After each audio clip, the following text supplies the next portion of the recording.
Interessante aqui, irmãos, que às vezes a gente fala assim, Paulo está escrevendo a igreja de Roma, o pessoal acha que tinha uma catedral lá em Roma, né? Tipo hoje. Assim, a gente tem a mania de transportar o negócio para hoje. A gente imagina que tinha uma catedral lá em Roma, né? Paulo estava escrevendo para o pessoal que se reunia lá naquela catedral. Não tem nada disso, nada disso. Os irmãos da igreja de Roma provavelmente eram pequeníssimas comunidades. Pequenas comunidades. O próprio Paulo foi ele que plantou a igreja lá, foi ele que plantou a igreja de Roma.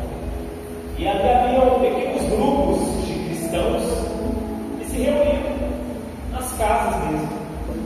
A maioria das igrejas era assim, mas a igreja de Roma principalmente tinha muito disso. Então, quando fala Paulo escrevendo a igreja de Roma, era a igreja de verdade, não era ao templo. Nem tinha isso. Amém? Paulo escrevendo, ele fala assim: olha, aceitem o que é fraco na fé, sem discutir assuntos controvertidos. Um crê que pode comer de tudo, já outro cuja fé é fraca come apenas alimentos elementares. Aquele que come de tudo não deve desprezar o que não come, e aquele que não come de tudo não deve condenar aquele que come, pois Deus o aceitou. Quem é você para julgar o servo alheio? E é para o seu Senhor que ele está de pé, o carro, e ficará de pé, pois o Senhor é capaz de o sustentar. Há quem considere um dia mais sagrado que outro, há quem considere iguais todos os dias. Cada um deve estar plenamente convicto em sua própria mente. Aquele que considera um dia como especial, para o Senhor assim faz. Aquele que come carne, come para o Senhor, pois dá graças a Deus. E aquele que se abstém de comer carne, para o Senhor se abstém da graça a Deus. Pois nenhum de nós vive apenas para si, e nenhum de nós morre apenas para si. Se vivemos, vivemos para o Senhor, e se morremos, morremos para o Senhor. Assim, quer vivamos, quer morramos, pertencemos ao Senhor. Por esta razão, Cristo morreu e voltou a viver, para ser Senhor de vivos e de mortos. Portanto, você, por que julga seu irmão? E por que despreza seu irmão? Pois todos compareceremos diante do tribunal de Deus, porque está escrito: por mim mesmo jurei, diz o Senhor, diante de mim todo joelho se dobrará e toda língua confessará que sou Deus. Assim, cada um de nós prestará contas de si mesmo a Deus. Portanto, deixemos de julgar uns aos outros. Em vez disso, façamos o propósito de não colocar pedra de tropeço ou obstáculo no caminho do irmão. Eu gostaria de ler esse versículo 13 novamente, porque a importância dele é tão grande, sabe? Esse Romanos capítulo 14, ele deveria ser um texto decorado pela igreja. As pessoas deveriam decorar esse texto. O pessoal abre lá em Salmos 23, tem Salmos 23 na sua casa, que é muito belo, excelentes salmos, mas até a aplicação dos Salmos 23, elas só pensam nelas mesmas. As pessoas gostam de encontrar salmos que garantem elas, mas que não está nem aí para a relação delas com os outros, não está nem aí para a postura dela como igreja. E Romanos 14 é um texto para a igreja. Eu vou ler de novo aqui o versículo 13. Portanto, deixemos de julgar uns aos outros. Em vez disso, façamos o propósito de não colocar pedra de tropeço ou obstáculo no caminho do irmão. Vira para o seu irmão, se você puder, se você quiser, você não é obrigado a isso. Mas se você quiser, vira para o seu irmão que está do seu lado ali, vira para ele e fala assim: meu irmão, se você não tem ninguém para falar isso, fala para si mesmo, tá? Fala para si mesmo. Fala assim: meu irmão, eu não quero ser um obstáculo para você. Nossa, me perdoe se eu já fui obstáculo para você. Fala assim para ele: eu não quero ser quem atrapalha. É melhor, meu irmão. Inclusive, eu não fazer nada.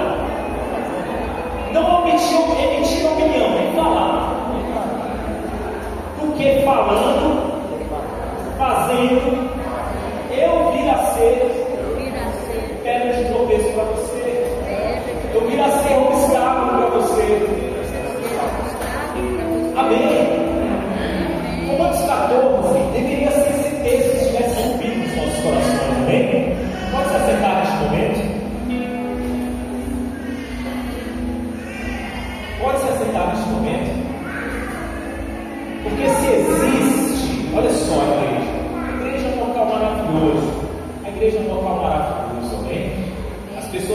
apedrejadas não sabem que estão perdendo. A igreja é o local do amadurecimento. A igreja é o local que você amadurece, inclusive, suas relações pessoais. Porque a igreja é um ambiente de família, mas é diferente da sua família. Porque é uma família unida pela fé e não pelo laço sanguíneo. Então você não tem um compromisso de sangue em servir o seu irmão. Você serve o seu irmão não por obrigação de sangue, mas por obrigação de fé. Amém? Por obrigação implantada pelo próprio Espírito do Senhor em você. Amém, igreja? Amém. Amém. Algumas pessoas, elas não compreendem isso. Como eu disse, nós gostamos do Salmo 91, que tem uma penca de promessas, né, sobre nós. Gostamos do Salmo 23, são dois salmos maravilhosos, orações importantes de serem feitas. Mas nós não nos ocupamos de aperfeiçoar as nossas relações uns com os outros. Ainda mais nos dias de hoje, da igreja, a maioria das igrejas, amém? A maioria das igrejas, elas têm se transformado num auditório extremamente profissionalizado. E aqui, meus irmãos, eu não tenho nada contra isso, tá? Nada contra isso. Não estou criticando este modelo, eu só estou citando um problema que nós estamos criando ao termos esses recursos disponíveis para a gente. Hoje nós estamos, o que virou para a igreja?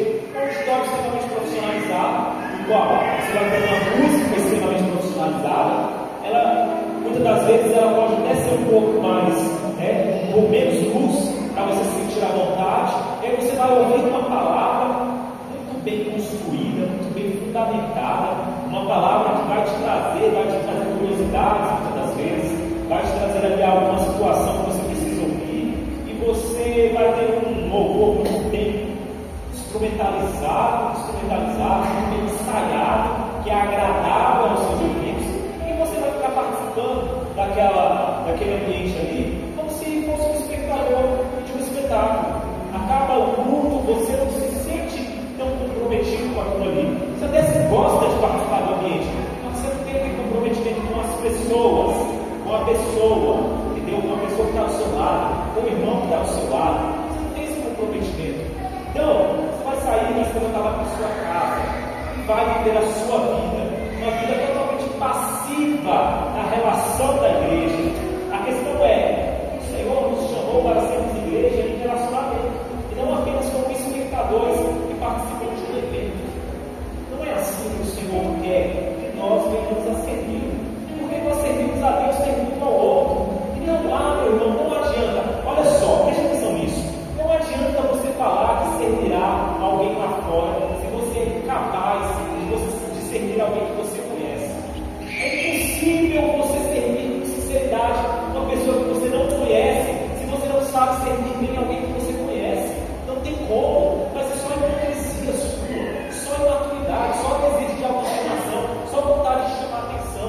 Mas é só ou vaidade, ou querer mostrar que você tem uma habilidade para alguém ver você e vendo você te dar algum cargo de confiança ou suprir uma expectativa de atenção sua que você precisa. Mas preste atenção, se você não serve quem você conhece, não tem como você servir quem você não conhece. Ponto. É ilusão. Antes de sair entregando panfleto para o mundo, antes de sair fazendo coisas pelos desconhecidos, você precisa também, você pode fazer isso, mas você precisa aprender a servir o irmão que você conhece, você sabe os defeitos dele, você sabe, tanto que às vezes ele incomoda. Sabe por quê? Porque você precisa primeiro ver que você muitas vezes é o povo. Amém? Você precisa entender que você muitas das vezes é o obstáculo. Dei um exemplo de uma igreja, que é o modelo mais ou menos, é o pentecostal que a gente tem, que é essa igreja não participativa, né? A igreja auditória. Mas há outros formatos de igreja que já é um fenômeno oposto, ao contrário. Por exemplo, a Praça da Assembleia de Deus, das igrejas pentecostais, que é uma igreja que existe, geralmente as pessoas, elas estão ali para trabalhar, elas estão ali para meter a mão na massa, elas querem pertencer àquilo ali, elas querem fazer aquilo ali, só que o que tem de irmãozinho ali ser obstáculo na vida do outro, se meter onde não é chamado, dando opinião sem que ninguém pergunte,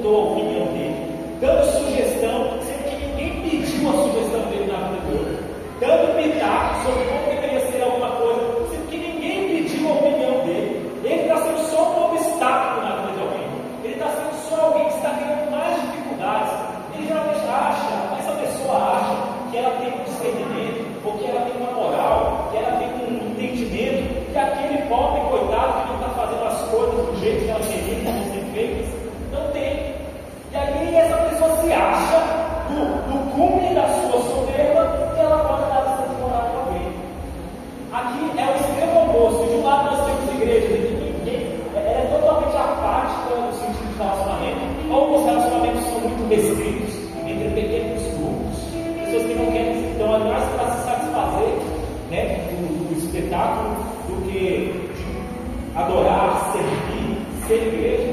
Por outro lado, nós temos outro excesso.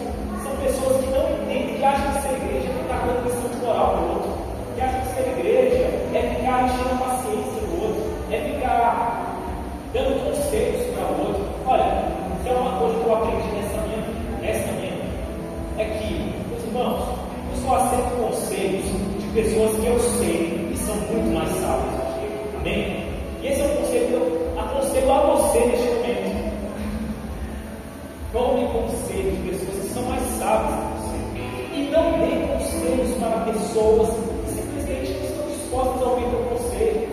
Porque, por mais que muitas das vezes você seja mais sábio que a pessoa, mas se você é mais sábio, você então tem que ser mais paciente, misericordioso, inclusive quanto a compreender o momento certo de falar alguma coisa. É disso que Paulo está falando aqui.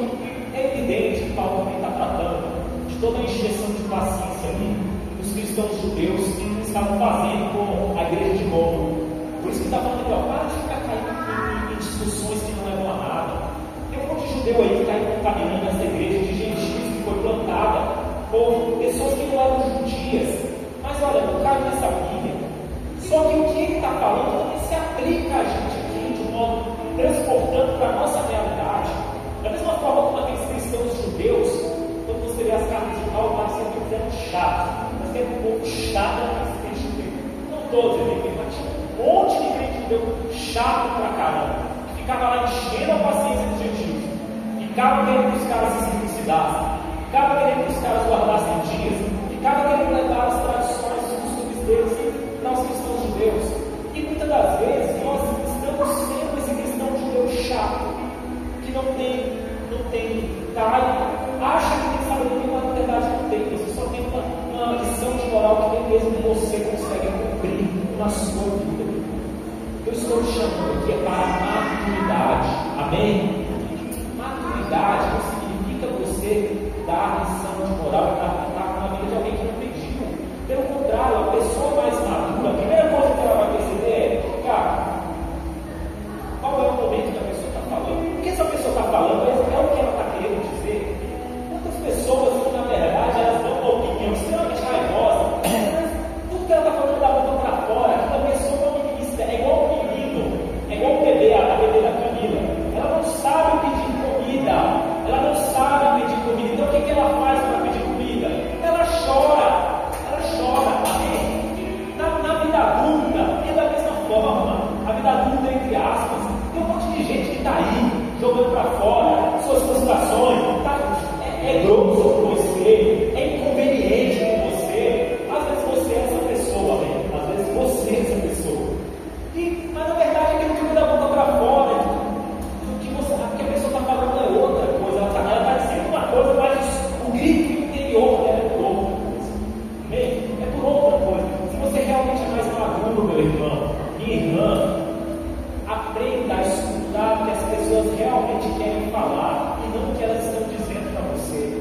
E acima de tudo, deixe de achar que é com sugestões não pedidas, lições de moral, julgamentos, opiniões indevidas, comentários dissimulados, comentários que soltos ao vento, que não produzirá nada de edificação, para de achar que isso pode gerar algum tipo de mudança na vida das pessoas. Meu conselho é aqui, que nós sejamos uma igreja madura, que nós tomemos conselhos de pessoas mais sábias. E se você é a pessoa mais sábia, lembre-se de que se uma pessoa se comporta como um porco, se você der pérola para ela, o que um porco sabe fazer com uma pérola? O que um porco vai fazer com uma pérola? Nada. Ele vai enterrar a pérola, ele vai ignorar a preciosidade daquilo. É por isso que antes de você dar pérola, você tem que saber se quem está escutando é um porco ou é um ser humano. E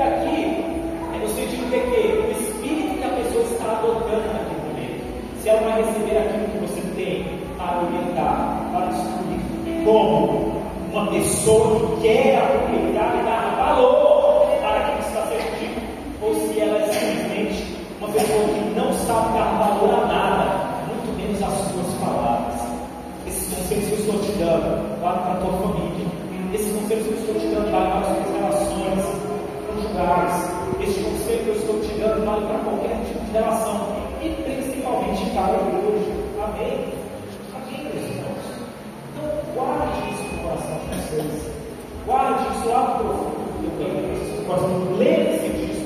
Leia Romanos 14, na NVI, que é uma linguagem mais direta, pelo menos uma vez por semana. Você vai ver que a sua vida vai melhorar, você vai parar de ser uma pessoa, você vai começar a notar, sabe, traços em você que são muito mais de obstáculos para a vida dos outros do que de solução. Amém? Você vai notar quantas impressões, quantas opiniões, quantos comentários, quantas formas de olhar, e agir e se portar suas são sem noção, são inconvenientes, são chatas, são contra o Evangelho, são contra o Espírito do Evangelho. Amém? Amém. Se você recebesse essa palavra, amém? Gostaria que essa palavra edificasse a tua vida e te fizesse crescer ainda mais no Senhor, porque eu sei que o Senhor tem te feito crescer com a graça, com a misericórdia, Ele tem nos feito crescer. Amém? Tem nos feito evoluir, tem nos feito amadurecer, tem nos feito aperfeiçoar. Nos aperfeiçoar. Esta noite nós temos que ficar de pé. Acho que é essa noite.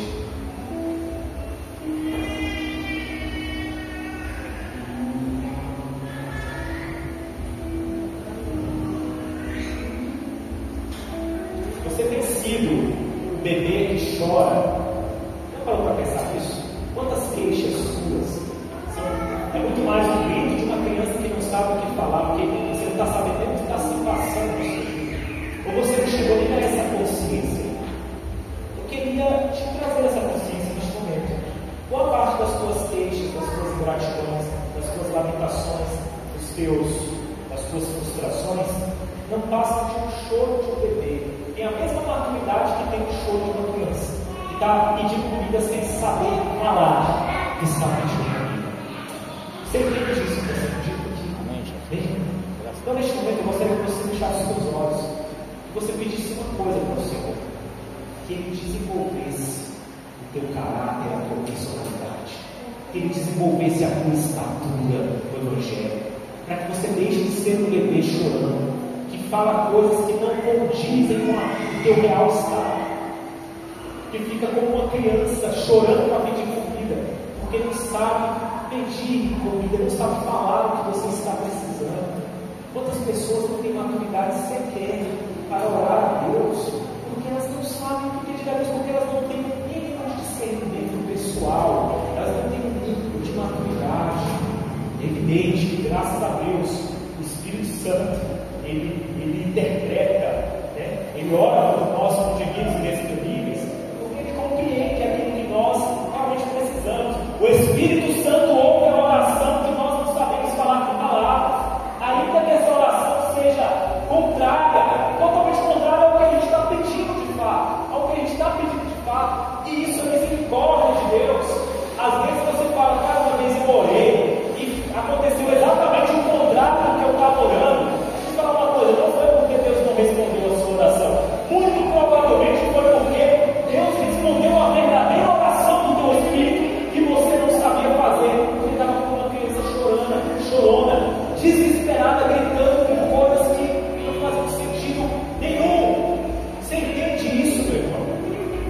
Crescer na maturidade da estatura é cada vez mais discernir qual é a oração que o teu espírito tem gritado e que você não tem dado ouvido, porque está muito ocupado com tuas vaidades, com tua soberba, com tua inveja, com teu individualismo, com tuas questões totalmente imaturas. Esta noite nós vamos orar, e você vai orar ao Senhor em disso. Se você entendeu e creu nessa palavra, amém? Feche os teus olhos e peça isso ao Senhor. Fala para Ele, fala: Senhor, me faça crescer, me faça alcançar uma estatura maior, me faça alcançar um discernimento maior. Senhor, me perdoa pelas minhas queixas erradas. Me perdoa, Senhor. Me perdoa pelas minhas ingratidões erradas. Fala com Ele, fala: Senhor, inclusive eu te agradeço.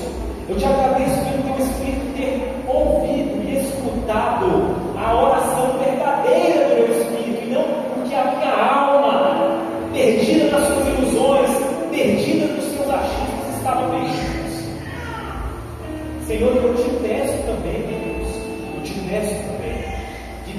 as vezes que eu fizer uma oração com a minha boca, que não seja a oração verdadeira do meu espírito, porque eu não tenho que parar para escutar o grito, o gemido do meu espírito.